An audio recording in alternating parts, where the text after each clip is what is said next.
Buenas noches, estimado ponente. Se le puede escuchar.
Bien, ¿qué tal? Buenas tardes. Disculpas por la demora, pero ya empezamos. El día de hoy vamos a hablar sobre un tema de bastante índole e importancia dentro de la industria agroalimentaria, como es la higiene y la manipulación de los alimentos. Cuando nosotros hablamos de higiene, recordemos que se refiere a la mezcla tanto de la limpieza como la desinfección.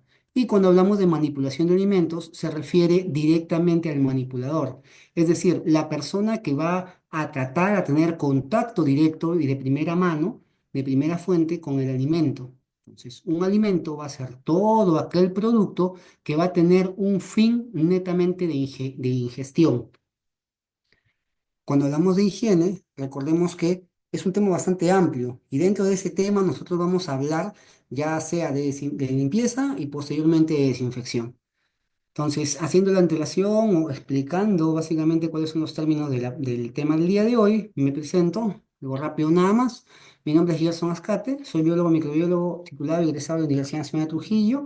Tengo especializaciones diversas, actualmente estoy cursando una maestría y estoy implementando un sistema de calidad en la ciudad de Madre de Dios, de Puerto Maldonado. Entonces, hoy justamente hemos tenido una pre-auditoría en donde hemos tenido que terminar, un poquito tarde, disculpas, pero estamos ya aquí dictando este curso. Nuevamente, cuando hablamos de higiene y manipulación de alimentos, recordemos que tenemos distintos enfoques. Puede ser en la industria alimentaria, específicamente en producción primaria, puede ser también específicamente en producción de alimentos procesados y también en producción de productos ictiobiológicos o hidrobiológicos. Entendamos nosotros que si es que no tenemos el cuidado respectivo y también la higiene necesaria y una mala manipulación o un error en la manipulación de los alimentos, incurriríamos en algo llamado intoxicación alimentaria. La intoxicación alimentaria no solamente es por la ingesta de microorganismos, recordemos eso, y tengamos esta salvedad. Nosotros también podemos intoxicarnos en un alimento por la ingesta ya sea del microorganismo como también de las toxinas. Cuando hablamos de una toxina, hablamos de una sustancia química que es producida por un microorganismo. Este microorganismo muchas veces va a ser un microorganismo que va a generar un daño en el consumidor, es decir, en la persona que va a ingerir un alimento. Una intoxicación alimentaria puede generar la muerte de las personas y una intoxicación alimentaria puede inducir y producir también que la empresa que ha vendido este producto pues genere o tenga una amonestación económica y en el peor de los casos un cierre de la empresa. Entonces, muchas veces encontramos en noticias, ya sea en Europa, internacionalmente o también nacionalmente, que hay alimentos que generan intoxicación alimentaria. Entonces, por ejemplo, una muy conocida es la salmonelosis, otra la shigellosis, una enterobacteriosis por E. coli, una colitis también es una intoxicación alimentaria. Entonces, no solamente vamos a hablar de intoxicación alimentaria por ingesta de un microorganismo, sino también por el consumo de una toxina producida por este microorganismo. Así ya no esté, pero está presente en un alimento. Entonces, esto es lo que queremos nosotros evitar. La intoxicación alimentaria es lo que queremos nosotros evadir, no llegar a este punto. Y para evitar esta intoxicación alimentaria, pues vamos a incurrir en unas buenas prácticas de manufactura, vamos a incurrir en unas buenas prácticas de higiene y también en una correcta manipulación. Entonces, la higiene se sustenta en el programa de higiene y saneamiento, en el programa en el procedimiento operativo estandarizado de saneamiento y la manipulación de alimentos se sustenta en las buenas prácticas de manufactura. Entonces, esto es una antesala, esto es algo premeditado, algo para poder nosotros hablar en una próxima oportunidad de buenas prácticas de manufactura y también del programa de higiene y saneamiento. Ahí básicamente es un texto corto de que es una intoxicación alimentaria, es una enfermedad desagradable y muchas veces peligrosa generada por el consumo de alimentos contaminados por bacterias que son microorganismos, parásitos, plaguicidas, metales. Cuando hablamos de metales, plaguicidas y pesticidas, pues hablamos de metales residuales. Esos metales residuales muchas veces generan o inducen a un daño al consumidor, es decir, una devolución del producto, una devolución del producto o una afección al consumidor. Si en su momento nosotros inducimos o nos alimentamos de productos que tengan este tipo de toxinas, nos va a desencadenar una enfermedad, que es una intoxicación alimentaria, y por ende nos va a generar un daño al consumidor. Posterior a ello, tenemos nosotros que entender que la empresa que produce estos alimentos y que generan esa intoxicación alimentaria muchas veces podría cerrar. ¿De acuerdo? Ahora, esa intoxicación alimentaria, como ya les dije, no solamente es por la ingesta de microorganismos en el producto, sino también por la ingesta de toxinas. ¿Cómo es que nosotros caracterizamos o nos damos cuenta de que estamos hablando de una intoxicación alimentaria?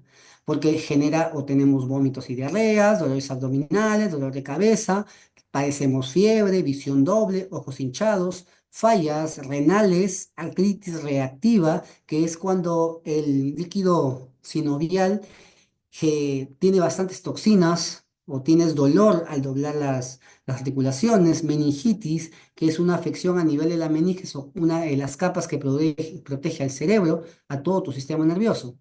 Entonces, estos son los síntomas típicos de una intoxicación alimentaria.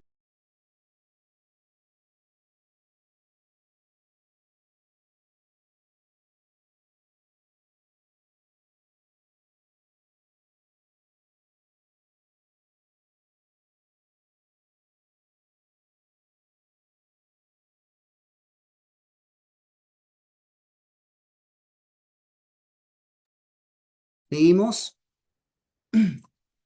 ¿Cuánto puede durar una intoxicación alimentaria? Una intoxicación alimentaria podría, dependiendo de la cantidad de microorganismos, toxinas, plaguicidas, pesticidas o cualquier sustancia nociva, bacteriana también, y dosis bacteriana, podría incurrir o podría darse desde días hasta toda la vida, o sea, algo crónico.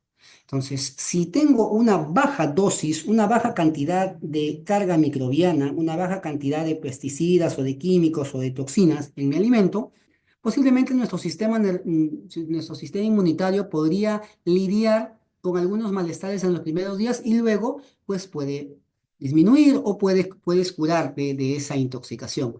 Pero pasa el tiempo y muchas veces induces también o produces también una enfermedad crónica que va a ser una durabilidad, una duración de toda la vida, ¿sí? Entonces, esta es una enfermedad de largo plazo. Un ejemplo de esta enfermedad de largo plazo, siempre lo explico, lo relato en mis ponencias, es la salmonelosis o famosa fiebre tifoidea, la señora María Tifoidea.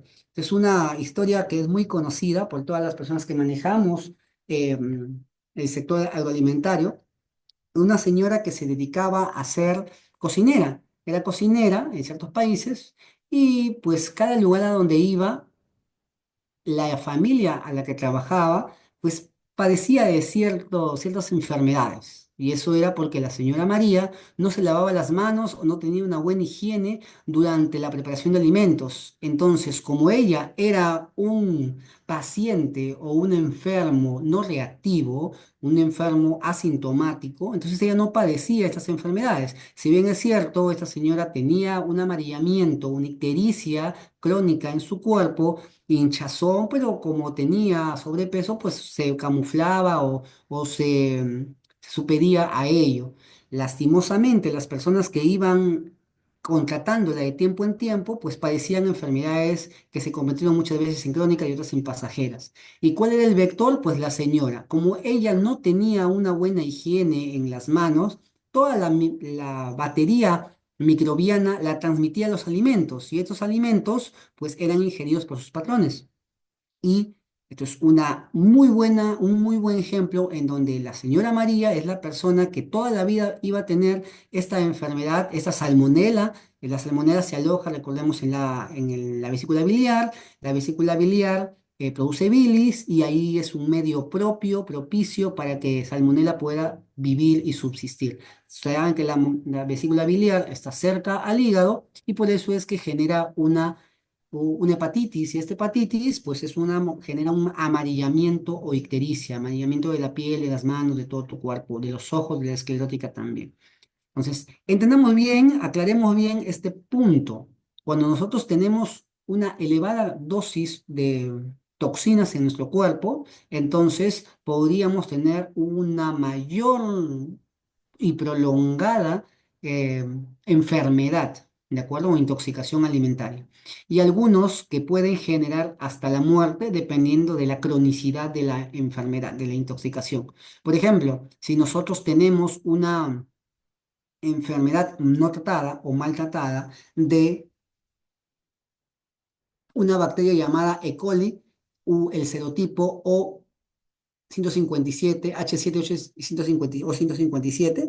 Esto es un serotipo de E. coli que genera la muerte, que produce la muerte. ¿Por qué? Porque es demasiado agresivo este E. coli cuando tú lo ingieres. ¿Dónde puedes encontrarlo? En los puestitos de comida rápida, de comida de la esquina, de un pollo sobrecalentado, un pollo frito sobrecalentado, o un alimento que en cualquier esquina o en cualquier agachadito tú puedes comer. Entonces tenemos que tener cuidado con el lugar en donde vamos a consumir los alimentos, porque el alimento es en donde va a persistir este microorganismo o también esas toxinas que puede haber.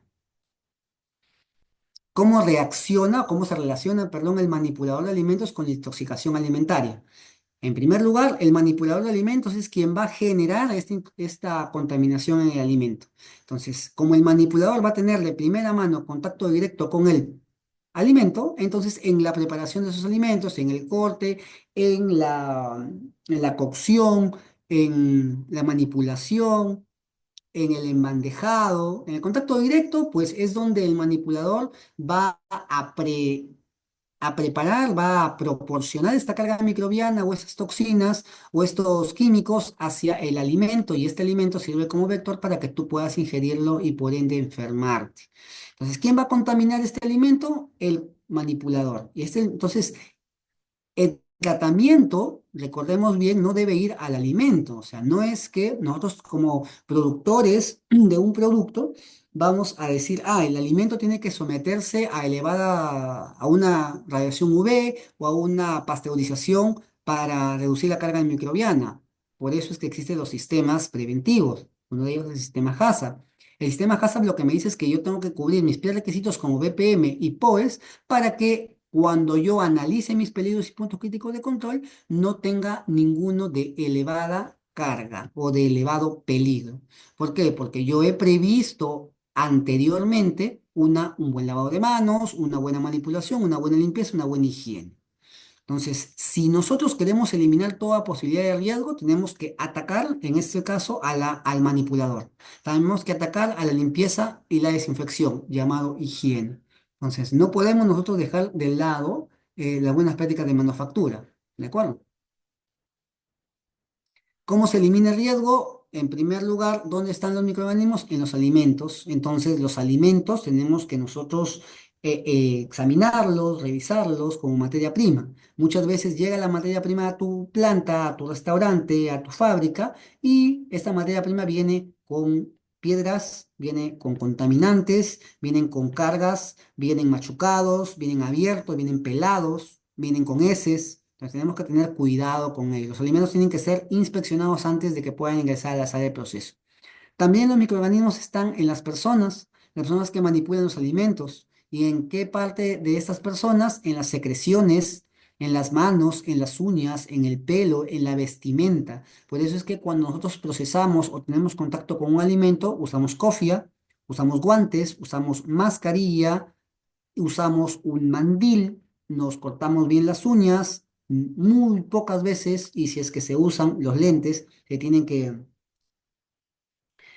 controlar con un registro llamado vidrios y plásticos y vidrios quebradizos. Los lugares también donde se prepara la comida es en donde puede ser vector de los microorganismos, por eso tienen que ser limpiados. Limpieza y desinfección. La limpieza con detergente y la desinfección con desinfectante. Los alimentos también, los animales como plagas de cocinas como moscas, cucarachas, roedores, otros alimentos domésticos como el perro, el gato y otros más. Entendamos nosotros que cuando tenemos a los animalitos, los animalitos domésticos no deberían estar dentro de la cocina o dentro del sala de proceso. Deben salir porque estos son vectores de muchas enfermedades, tanto para el personal como también vectores de microorganismos o carga física, química y biológica hacia el producto. Tienes que sacar esos alimentos y mucho más si son considerados plagas, ¿no? Tres plagas básicas: roedores, aves e insectos. Entonces, ¿cómo eliminamos todo este riesgo para que no exista una intoxicación alimentaria? Conociendo qué se debe hacer para eliminarlos y mediante algo que se llama higiene. La higiene, nuevamente, hablamos claro, la higiene es limpieza más desinfección. La limpieza es eliminar todo tipo de resto visible al ojo, y la desinfección es eliminar la carga microbiana y también las toxinas que puede acarrear esta carga microbiana. En la limpieza debo utilizar detergente, jabón, y en la desinfección tengo que utilizar desinfectante. La desinfectante puede ser químico o puede ser físico. Puede ser una desinfección química mediante lejía, ácido peracético, ácido cítrico, amoníaco cuaternario, o también desinfección física como UV, como aplicación de calor, pasteurización. Eso también es una desinfección. La higiene, empezamos por el manipulador, por la persona, recordemos, higiene personal. La higiene personal puede tener un beneficio para practicarla, para que entendamos esto, y el costo de no practicarla. El beneficio de practicarla es que el ambiente de trabajo va a ser un ambiente seguro, agradable, voy a tener una satisfacción de quienes hacen uso del comedor, de la sala de proceso, no voy a tener contaminaciones, buena reputación del personal, del comedor y del personal y de la empresa como su nombre también. Entonces, cuando un cliente llega a tu fábrica, a tu planta de procesamiento de alimentos, a tu restaurante, se va a llevar una buena impresión si todos tus colaboradores tienen unas correctas prácticas de higiene, unas buenas prácticas de manipulación. Y el costo de no practicarla, ¿cuál sería? Si nosotros no manejamos una correcta higiene, aparición de intoxicaciones alimentarias, quejas de padres, niños, maestros de un restaurante, quejas de clientes y mala reputación del personal, del comedor y de la fábrica. Entonces tenemos dos escenarios: beneficios de practicar la higiene y costos de no practicarla. Entonces, ¿por dónde nos vamos a inclinar? Obviamente para el lado derecho, que es beneficios para practicar. La higiene personal, nosotros tenemos al baño. Recordemos, chicos, que el baño diario debe ser antes de ingresar a trabajar. El baño tiene que ser diario, y si no tenemos un baño diario, tenemos nosotros, o si el personal, perdón, no está acostumbrado a tener un baño diario y continuo, tenemos nosotros que inculcarle esta buena práctica al personal.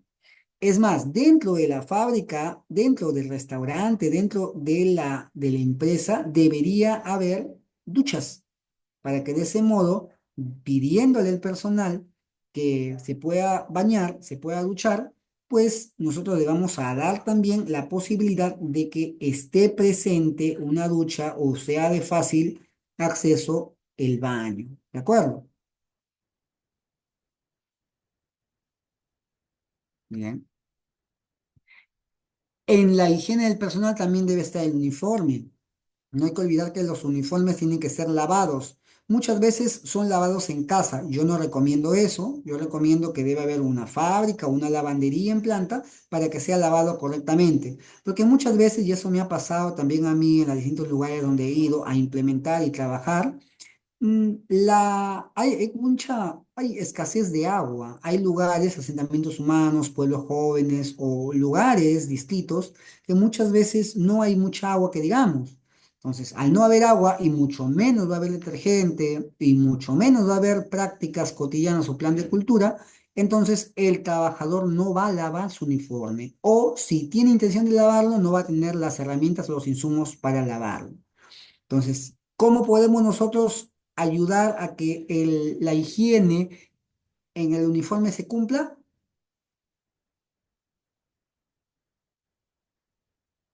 Lo vamos a lograr mediante la implementación de una lavandería dentro de la planta o en su defecto, llevar todo el uniforme a una lavandería. Si esto no fuese suficiente, le podemos dar más de una muda de uniformes al trabajador para que de ese modo, mientras se está lavando una de sus mudas, la otra la está utilizando. Bien. La túnica, tiene que haber una túnica, delantal o mandil, tiene que haber una cofia o gorra que cubra todo el cabello. En el caso de las mujeres, tienen que tener el cabello recogido con vincha, yo recomiendo eso. Tiene que el uniforme estar limpio, tiene que ser lavado diariamente o en su defecto, si está o no está lavado diariamente, tener más de una muda de uniforme. Evitar el contacto de ropa de calle con el alimento, porque la ropa de calle, como mismo lo dice la descripción, la ropa de calle está en la calle, está en contacto con el exterior de la planta y genera posibles contaminación. Bien. Otra más, no salir a la calle con el uniforme, de estar dentro de planta, no ir al baño con el uniforme. Si necesito realizar mis actividades, me quito el uniforme, lo cuelgo, salgo al baño con mi ropa normal y luego cuando regreso o quiero ingresar nuevamente a la sala de proceso o al restaurante o a la cocina o al área de producción, me coloco nuevamente el uniforme, sin la intención de poder contaminar. Como ven ahí, tengo el barbijo que es la mascarilla, la cofia, el guardapolvo. Ojo, el guardapolvo no debe tener bolsillos ni botones. Profesor, ¿por qué? Lo que pasa es que los botones están considerados como posibles contaminantes físicos, razón por la cual no debería tener botones mi guardapolvo. ¿Y por qué no bolsillos? Porque al haber bolsillos hay un lugar en donde puede almacenarse la suciedad, tierra, polvo, pajitas, plumas o cualquier otro tipo de resto, pelusa, si es que no queremos entenderlo. El cuello debe ser cerrado, tiene que haber un delantal o un guardapolvo que ya les dije, tiene que tener guantes, mínimo contacto de palma desnuda con el producto, el pantalón desde la cintura hasta el tobillo, nada de short, por favor, por más calor que haga, y las botas que tiene que cubrirte todo el pie. No puedes utilizar sandalias, no puedes utilizar zapatillas abiertas, crops, claro que no. ¿Por qué? Porque muchas veces los procesos utilizan sustancias irritantes y esta sustancia irritante puede caer en tu pie, en tu uniforme, en tu cuerpo y tiene que ser protegido por tu uniforme. Higiene del personal en cuanto a las manos. Recordemos, las manos genera un contacto directo con el producto. Entonces, las manos no deberían ser vectores de microorganismos o de carga microbiana o de bacterias o de contaminación. Por eso, ¿dónde podríamos nosotros albergar este riesgo de contaminación o otros contaminantes? En las uñas. Las uñas deben ser cortas, las uñas deben no tener esmalte, las uñas no deberían estar carcomidas, por eso se utiliza también guantes. Y por segundo, tenemos que evitar el uso de anillos, ¿de acuerdo? De pulseras, de relojes. A ver, Aquí yo voy a hacer una pequeña salvedad, ¿de acuerdo? Cuando yo hablo de, o cuando yo explico aquí esto, siempre doy una salvedad. ¿Cuál es la salvedad? Nosotros, si bien es cierto, dentro de la FDA, dentro de Digesa y dentro del Codex Alimentarius, no hablamos nosotros de los valores o de las promesas, o sí, de los valores matrimoniales, o de las promesas, o de las alianzas, esa es la palabra, disculpen, las alianzas que puede haber, llámese matrimonios, llámese compromisos o demás, esto sí se debe respetar. ¿Se debe respetar en qué sentido? Las alianzas, los matrimonios se deben respetar y muchas veces una persona que está casada no está obligada a que se quite el anillo de matrimonio. Entonces ahí es donde entramos nosotros, el personal de calidad, en donde le pedimos y le solicitamos que si bien es cierto, no podemos ir en contra de su alianza, porque eso es reglado ante todo el Perú, ante todo el país, y otros países también, le podemos facilitar guantes, hasta doble posición de guantes. Y esto solamente se puede aplicar, ojo, en personal que tenga el mínimo contacto con el producto, clientes, jefaturas o demás. Cuando nosotros tenemos a un trabajador, al trabajador le podemos solicitar pedir de que se retire el anillo. Pero si por algún motivo no puede hacerlo, nosotros tenemos que incurrir ya en la protección, en los EPPs, ¿sí? Cabe mencionar ello. Las pulseras de los relojes, eso no genera ninguna alianza, por eso es que eso sí se le solicitaría al personal y al trabajador que se lo retire con la intención de no ser un vector de contaminación para el producto.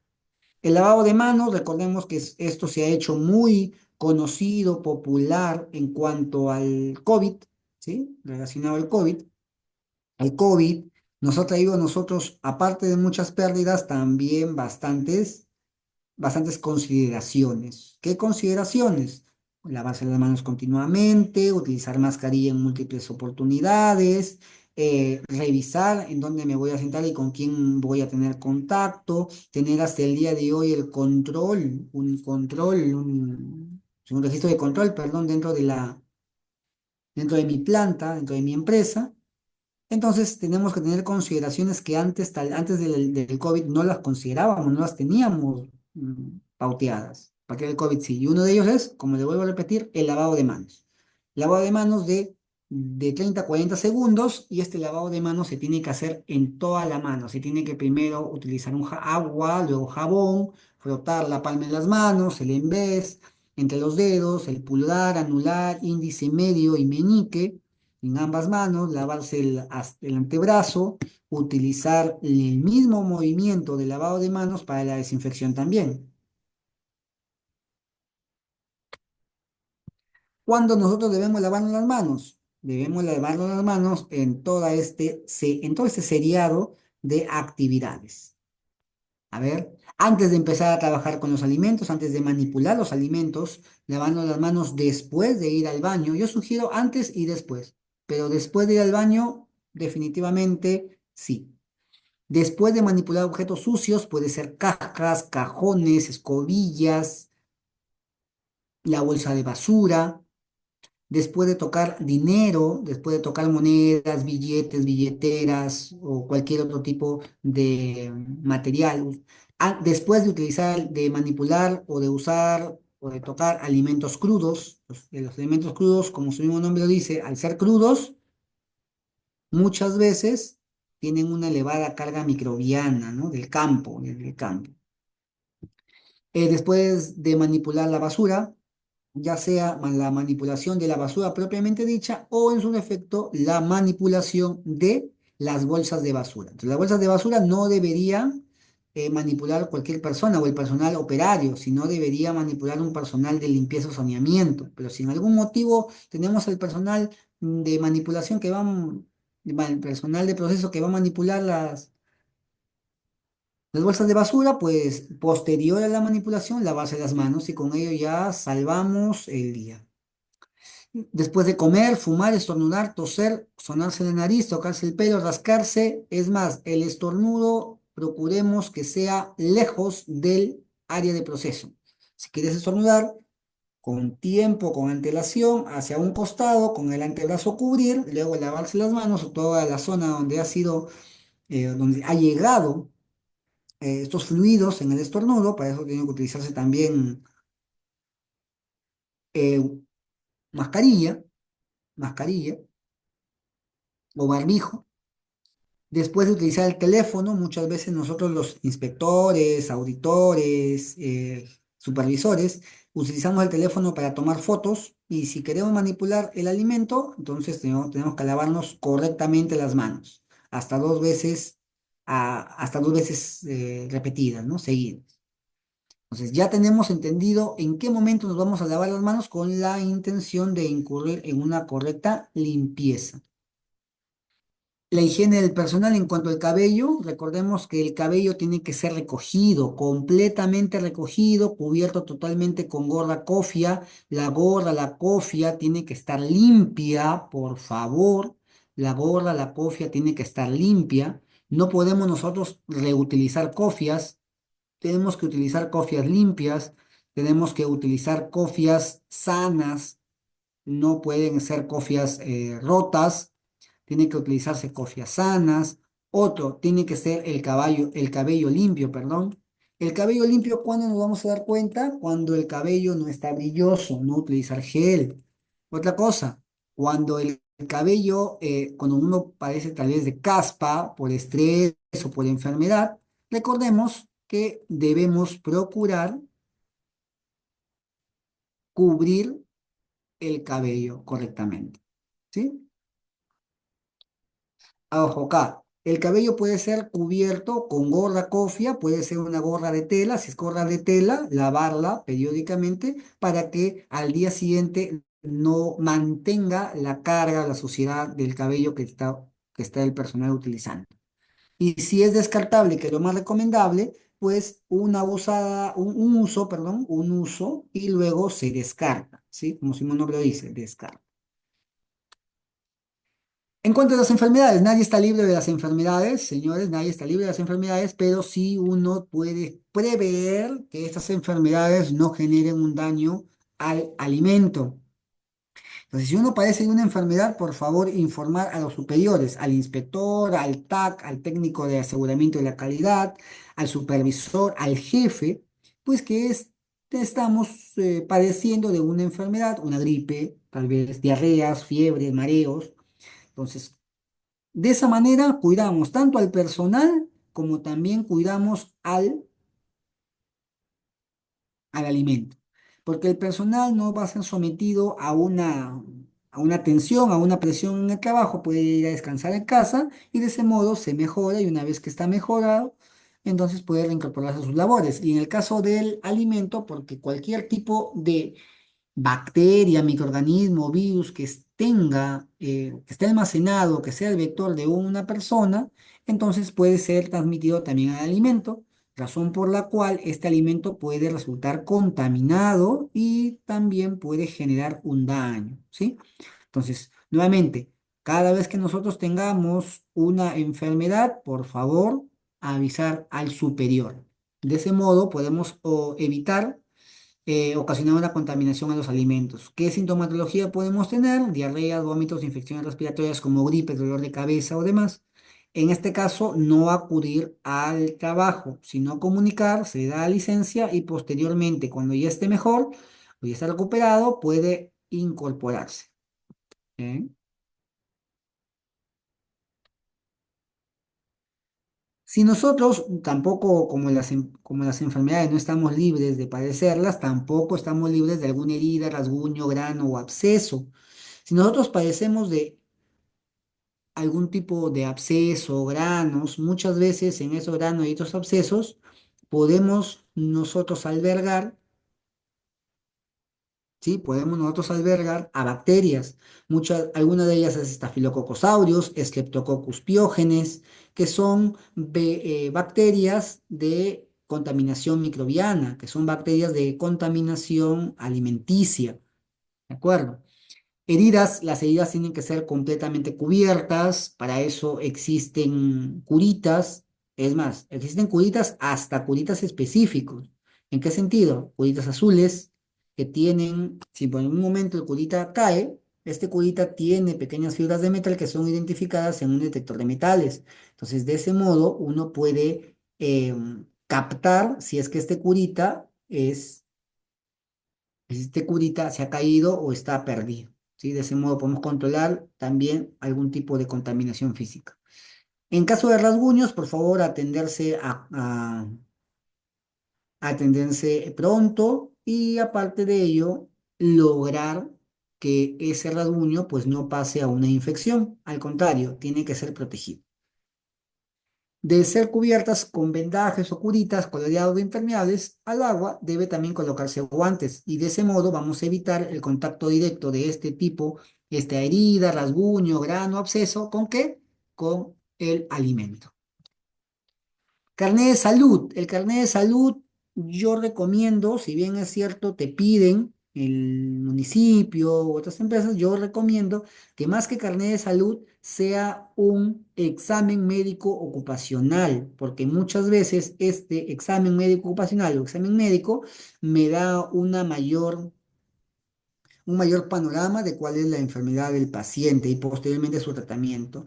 Un carnet de salud solamente es un análisis de heces, de esputo, que me va a descartar tal vez una diarrea o tal vez una infección digestiva o intestinal y también o TB, ¿sí? O TBC, como quieran llamarlo, mediante el esputo, pero no tenemos específica, un específico análisis y pauteo de la enfermedad posible del trabajador.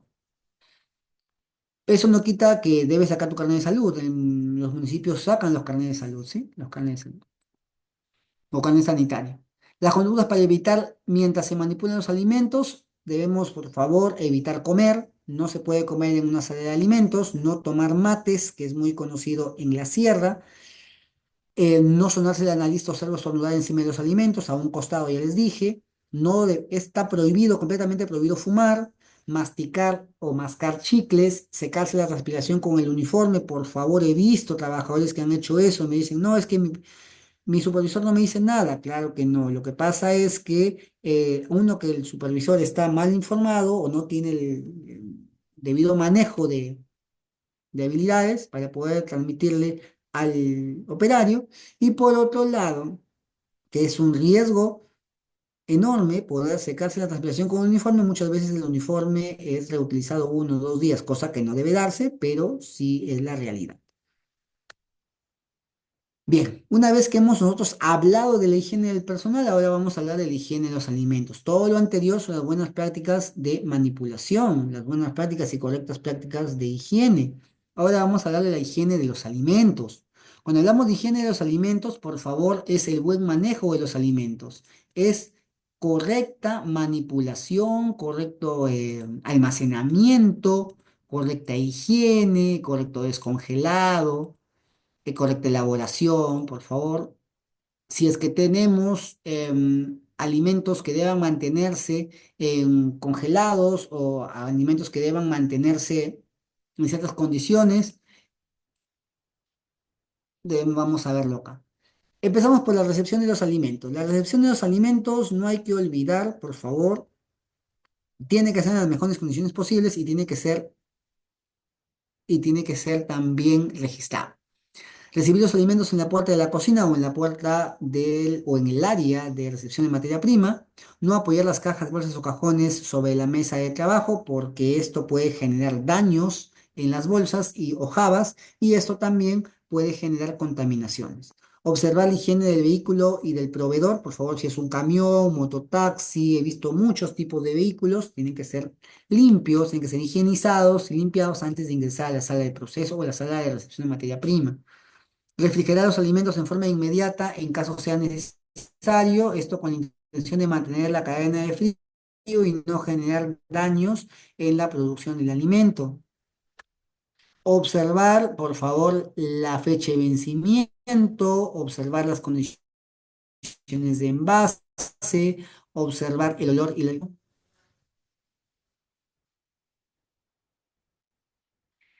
Las frutas y verduras sin machucones o sin presiones, los huevos con cáscaras sanas y sin rajaduras, y huevos, por favor, o fruta sin heces. Entonces, esto es, por favor, muy repetitivo. En los lugares donde he ido, siempre reciben materia prima con heces. Hay que lavarlo bien y, por último, hay que validar si es que realmente ese producto, con una limpieza o desinfección previa de la materia prima, sí ha eliminado toda la carga microbiana. Si no, pues descartar, ¿sí? Descartar. Si nosotros tenemos productos que se van a almacenar en frío, recordemos que existe toda una normativa de qué tipo de productos se van a almacenar en esta condición. Uno de ellos es las carnes, los lácteos, los huevos, las frutas y verduras, los postres y otras preparaciones dulces, como puede ser mayonesas, salsas, mantecas, pastas frescas, se tienen que mantener en almacenamiento de frío. Eso muchas veces se da como alimento intermedio o producto intermedio. Nosotros podemos comprar producto intermedio y este producto intermedio podemos convertirlo en producto terminado, pero para ello nuestro producto tiene que ser correctamente almacenado. ¿Cómo se almacenan los productos? Muchos de aquí pueden tener alimentos en heladera, en freezer o congelador. ¿Cómo se almacenan? En primer lugar, ¿qué tipo de alimentos voy a almacenar en este tipo de ambientes, en este tipo de almacenes? Las cremas, las ensaladas de frutas, la leche, arroz, verduras cocidas del día, utilizadas en el día, a utilizarse en el día. Esto puede darse, por ejemplo, en supermercados. En supermercados yo tengo que mantener toda una trazabilidad y un correcto almacenaje. En recipientes de plástico se tiene que almacenar, vidrio o acero inoxidable. Por favor, no utilicen bolsas y muchas veces esas bolsas que no tienen un registro correcto, una evaluación correcta. Otra, tapados, por favor, con film, tapas o platillos y bandejas de plástico, vidrio o acero inoxidable, nunca tapar con cartones, nunca tapar con papeles, porque estos cartones o papeles pueden generar restos tanto físicos como de metales pesados. Nunca almacenar en latas o recipientes de aluminio, porque estos, como su mismo nombre lo dice, generan metales residuales, y estos metales residuales son de qué? De aluminio muchas veces. En cuanto al descongelado, solamente se debe descongelar cuando ya el producto se va a cocinar directamente. Se debe descongelar en microondas y heladera, perdón, en microondas siempre y cuando se maneje una temperatura correcta. Y en la heladera siempre y cuando se tenga una producción continua. ¿Sí? Nunca a temperatura ambiente, porque muchas veces a temperatura ambiente se tiene producto, se tiene riesgo, perdón, de contaminación de producto. Nunca se debe volver a congelar un alimento descongelado. ¿Por qué? Porque se debe calcular correctamente. Una vez que se ha descongelado, el alimento está presto a poder contaminarse. Y si esta carga microbiana, o existe una carga microbiana resistente al frío, muchas veces lo único que estaría haciendo sería manteniendo o generando resistencia a un alimento en frío. Ahora, cuando el almacenamiento es a temperatura ambiente, ejemplo, arroces, fideos, polenta, pan, pulpa de tomate, latas, pan rallado, avena, aceite, lentejas, sal, porotos, que son frutitas, harina, son almacenados en temperatura ambiente, se tiene otro tipo de consideración. En este caso, en la despensa o en el almacén, debo tener una ficha y de esa ficha tiene que expresar el orden, qué orden tiene que haber, por fecha de vencimiento, la limpieza tiene que ser periódica del almacén o dispensa, tiene que ser mantenerse alejado de los alimentos, de los productos de limpieza o insecticidas. Es más, no debería haber productos de limpieza cerca al almacén, debe haber un almacén específico para productos de limpieza. Mantener cerrados, por favor, con palillos, broches, las bolsas ya abiertas o en su defecto reembolsar o resellar. Yo recomiendo sellado al vacío. Elaboración de frutas y verduras tiene que ser, por favor, de consumo crudo, puede ser consumo cocido, con poco tiempo de cocción, dependiendo del tipo de producción. Si nosotros vamos a priorizar pollo y pescado fresco, primero antes de utilizarlo debemos lavar con abundante agua de chorro a chorro, ¿ya? No agua con Con presión baja, sino con presión alta, a chorro, de canilla. Alimentos enlatados. Los alimentos enlatados se deben lavar con abundante agua y jabón antes de abrirlas, porque muchas veces en la lata que esté expuesta al ambiente puede captar una serie de microorganismos o metales, o puede haber óxido también, ¿por qué no decirlo? Muchas veces las latas están guardadas en situaciones donde hay mucha humedad y puede generar corrosión. Y esta corrosión genera contaminante y cuando tú abres la lata, pues estos contaminantes corren hacia esa apertura y contaminan tu contenido. Higiene de los alimentos, por favor, la higiene genera, y es lo que queremos evitar, que es la contaminación cruzada. Entonces, si está crudo, debemos separarlo, separar todos tus alimentos de lo que ya está cocido o está preparado. Si tenemos un alimento limpio, debemos separarle la materia prima que aún no ha sido procesada, limpiada o higienizada. Entonces, debemos separar para evitar la contaminación cruzada. Lo crudo de lo cocido separado y lo limpio de lo sucio. Tiene que estar correctamente separado. ¿Dónde podemos nosotros separar ello? Lo podemos separar en almacenes. Mi almacén de producto de materia prima puede ser mi almacén donde voy a colocar mi alimento que aún está sucio. Recepción de materia prima. Mi alimento limpio, alimento o almacén de producto terminado. Mi producto cocido ya, es decir, mi producto que ya está preparado, ¿dónde lo voy a almacenar? En mi almacén de materia prima, perdón, de materia de producto terminado, y si está crudo, en mi almacén de materia prima. Pues con ello ya puedo asegurar que no va a existir una contaminación cruzada porque los almacenes tienen que estar separados. Higiene de alimentos en cuanto a cómo sabemos el tiempo, si el tiempo de cocción es suficiente para matar microorganismos. Fácil, vamos a fijarnos en la coloración del alimento. En este caso me he basado solamente en el color de carnes.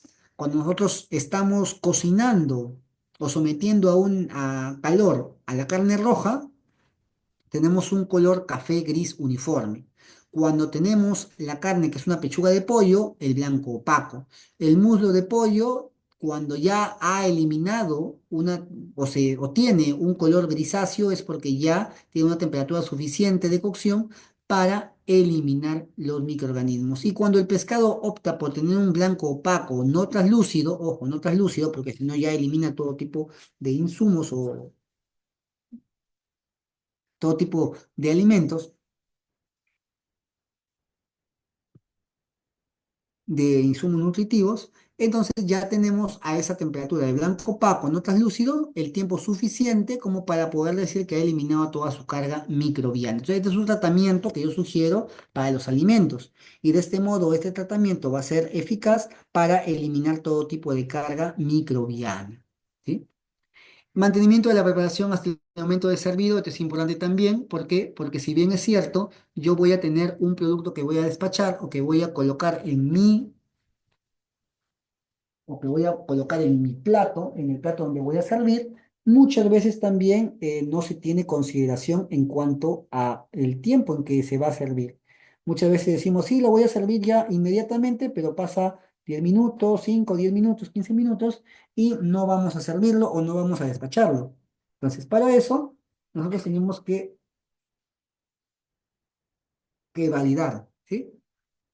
¿Cómo vamos a mantener mantenimiento de la preparación hasta el momento del servido o despacho? Las comidas calientes deben mantenerse calientes hasta el momento del servido.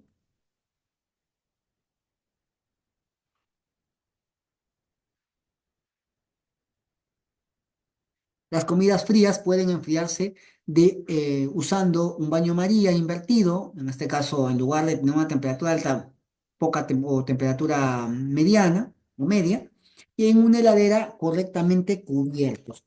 De ese modo yo voy a tener un correcto mantenimiento de la temperatura hasta el momento del servido y en el caso del despacho, en una correcta temperatura hasta despachar.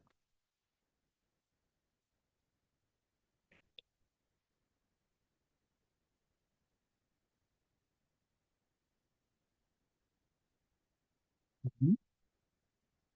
Ya casi estamos terminando.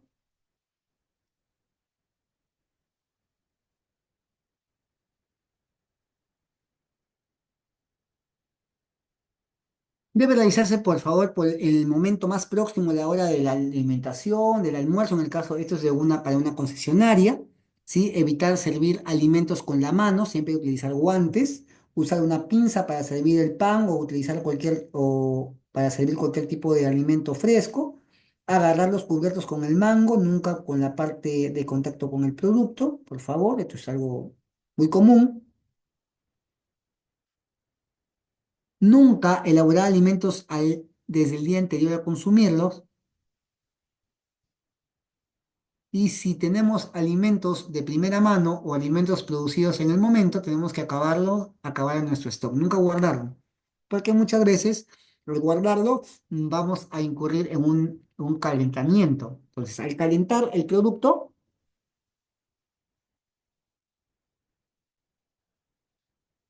podemos producir una contaminación o por ende un riesgo de producción de acrilamidas. Muchas veces las acrilamidas ya el FDA lo ha normado. Las acrilamidas son toxinas que se producen al recalentar un alimento e inducen a enfermedades al consumidor.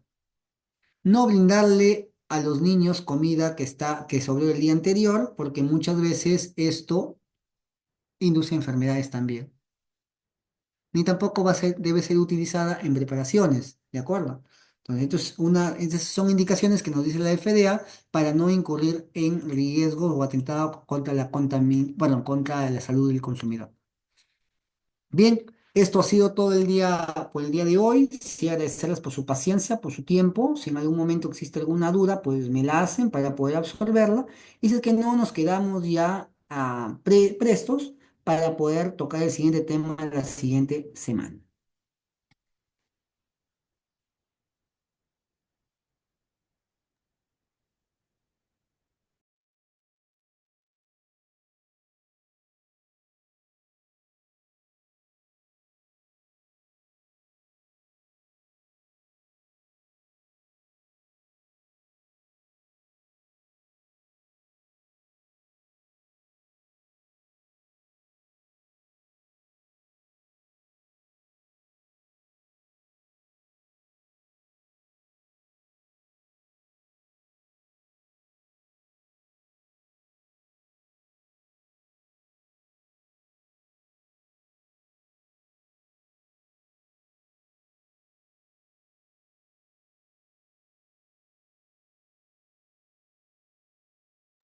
Bien, si no hay alguna pregunta, entonces finalizamos el curso el día de hoy. Estos PPTs les voy a enviar a la señorita, a la moduladora, a la moderadora, para que pueda hacerles llegar a cada uno de sus correos.